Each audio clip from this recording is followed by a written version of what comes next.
How do I look? How do I look? Kasi baka may bully ako. Hindi ka nila bubuli, nagkakarate ka. Sabi mo, pag ako binuli niyo, bugbog kayo sa akin. Lagot ka. Gawin ko kayang dump account to ng mga pinagdadaanan ko. Hala, ba't pumuputok? Hi, I'm Chris, a Raketera homeschooling nanay kay Liam at kasamang aking Diyosawang si Justin. Let's make the most out of my remaining years before I turn 40 at samahan niyo ako sa aking journey! Good morning, everyone. It is, ano na ba to?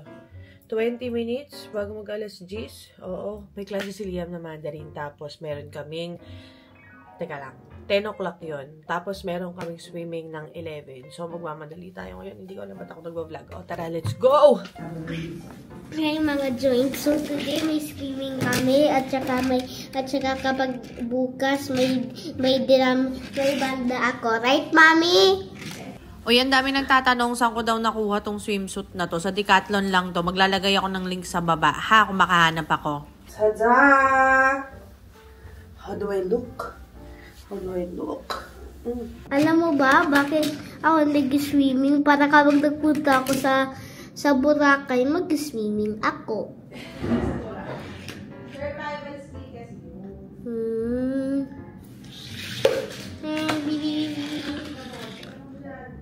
Pagkatapos, ayun na yung iba pang gamit ni Leia. Ano pala akong swimming cup? Kailangan ko yun. Kaso isa lang yung swimming cup na nandito. Oo.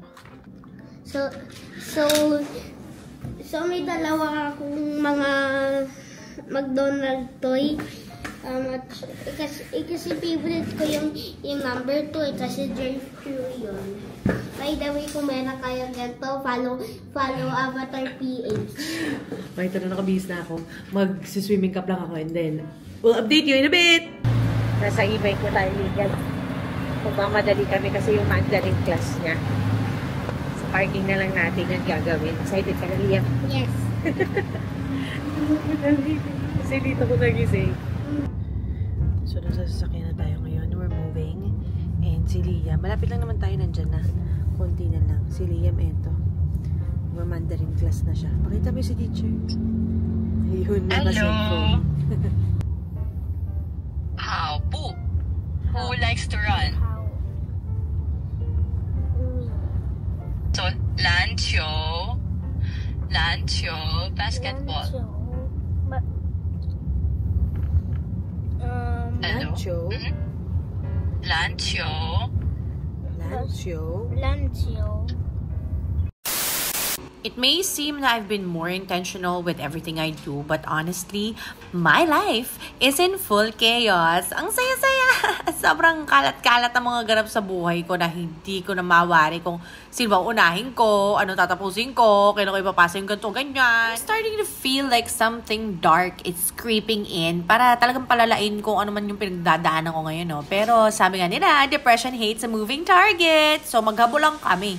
Baliw ba siya? Sa dami ng mga pinagkakaabalahan ko, mga problema pa ako ng gano'n. So, isa-isa lang, ha? Sa mga problemang dumarating, huwag naman kayo sabay-sabay, no? Magpa-schedule naman kayo sa akin. Kasi kilala ko yung sarili ko. Kaya ko kayong lahat. Huwag lang kayo sabay-sabay. Talo ko pag gano'n, di ba? And as a mom, you really start to realize how much energy sets the tone at home. Halimbawa, kapag stress ka, everyone feels it. Pero kapag masaya ka, it spreads. So, this is me talking to myself. Kung tatamaan kayo at applicable, eh di sige, pwede rin sa inyo. Let us all learn to slow down when needed and say no to things that don't align with what really matters. And speaking of what matters, I've been soaking up all the little moments na gusto pa akong makasama ng anak ko. Oo, kasi bilis niya lumaki. Girl, feeling ko meron na lang akong 2-3 taon. Tapos ayaw niya na lumapit sa akin. Namiss namin yung Taiwan. Nandito kami sa Ersao. Kain tayo nitong pork bread. Ano to ha? Liam, tingnan nga natin. Asan ba siya? Ah, ito. Taiwan braised pork bentong. Yan. This one. Ayan siya. Ay, sarap. Kain tayo. Tingnan natin if it's as good as what I had in Taiwan. Daddy, this is it. Tingnan natin kung masarap siya. Excited ako. Ako muna na, tapos ipapasok sa'yo.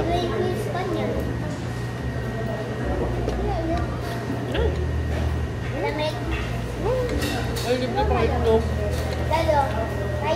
Sarap ng cucumber salad. Daddy, Sarap mo cucumber. Daddy, look.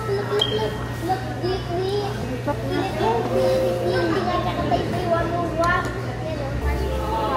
Wow, sarap. Ayun yung mga order nila. Ito kay Liam, te. Wow, sarap. Ay, naku, napakarami naman yan. Thank you, ate. Mukbang. Vampire. The vampires need to mukbang. Why is there no? Oo, lalagyan natin. Ito muna una. Oo, gusto mo kayo sa yan. Yan ang order niya. Isa lang. Mga pork. Mga pork? Ano ba yan? Pork ba yan? Chicken. Ah, chicken pala. Let's trying to escape. Ta-da! Dagdag ako nito lang. Oh. Wow! Ganito kasi duhukan mo.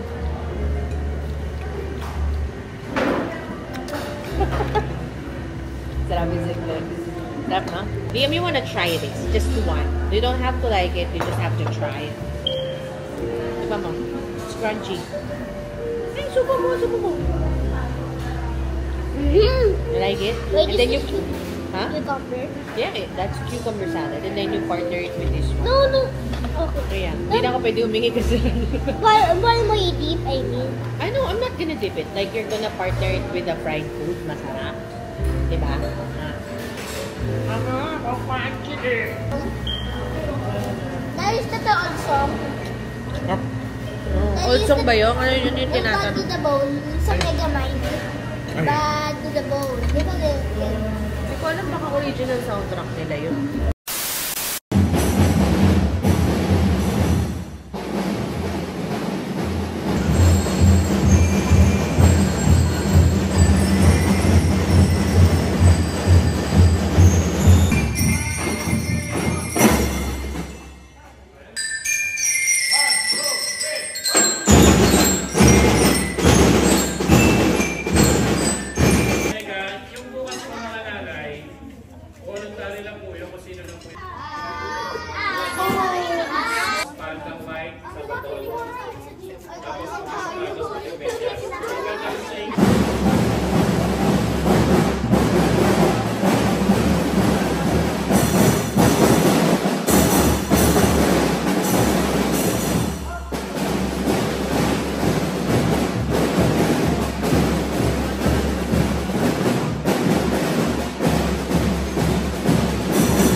If you like my performance, subscribe, okay?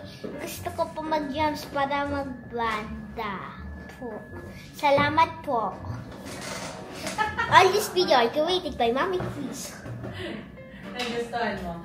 How was the experience? Do you wanna go to regular school na? No. Bakit? Kasi baka may bully ako. Hindi ka nila bubuli, nagkakarate ka. Sabi mo, pag ako binuli niyo, bugbog kayo sa akin. Lagot ka. Kailangan ko ng... Okay, ito siguro. Tsaka itong doodle. Doodle pala. Alright! Welcome to Liam's homeschooling section. Ito ang place kung saan nag-homeschool ako kay Liam. At least dito sa office ko, ha. Yung nakita nyo dito sa vlog, dito yun sa office ko. Pero, nakatira pa rin kami doon sa dati naming apartment. Ito yung kanyang curriculum for the third reading period, third quarter. Kung ano yung mga lessons na kailangan ituro. And I just found out na ilan lang ba subjects ng elementary ngayon? Wala pa pala silang science. Nagtuturo na ako ng science kay Liam. Anong ginagamit namin na book? Dahil homeschool si Liam, meron akong flexibility na pumili kung ano yung mga resources na pwede kong gamitin. And this one, nabili ko to sa book sale. So, etong book na to, ang dami na dito mga activity na comprehension, pang math, pang science, problem solving, ganyan-ganyan. Ang ganda nitong book na to. Mura ko lang ito nabili. 50 pesos, friend! So, etong book na to, every time na nagtuturo ko kay Liam, ginagamit ko to pang activity. Tapos, ewan ko, siguro nga dahil nga nag-homeschool ako, kung ano-ano tuloy yung pinapatry ko sa anak ko, di ba nakita nyo naman. At ako rin po ang kanyang art teacher. Pinabili rin akong book na 230 pesos lang to sa book sale. Para, kasi syempre, gusto ko rin naman kahit pa paano compile yung mga artwork ng anak ko. Kaso ayoko ng sobrang daming kalat, friend. Kaya naganap ako ng book na pwede yung drawingan, tapos nandun lahat. Like for example, pakita ko sa inyo. Ayan. So, may mga challenges dito. Tapos, i-interpret niya or i-drawing niya. Pinalalagyan ko ng date sa kanya kung kailan niya ginawa. So, nakakatawa to si Liam. Like, for example, may isang page dito na yan. Draw what makes this noise. O kaya, draw some specs for the characters. O, ayan. So, mga pang-art activities niya to. Tapos, magiging souvenir ko to kapag malaki na si Liam. So, ayun lang. That's life lately for me. Gusto kong mag-daily vlog ulit. Pero hindi ko kasi alam kung interesado kayo sa mga ginagawa ko sa buhay ko.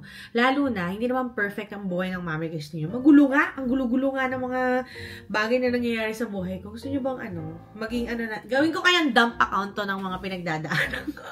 Hala, ba't pumuputok? Hala, uso pa naman ang influenza ngayon. O, ayun lang. Magpahinga kayo ha. Take your vitamins. And of course, I'll see you on the next vlog. Bye!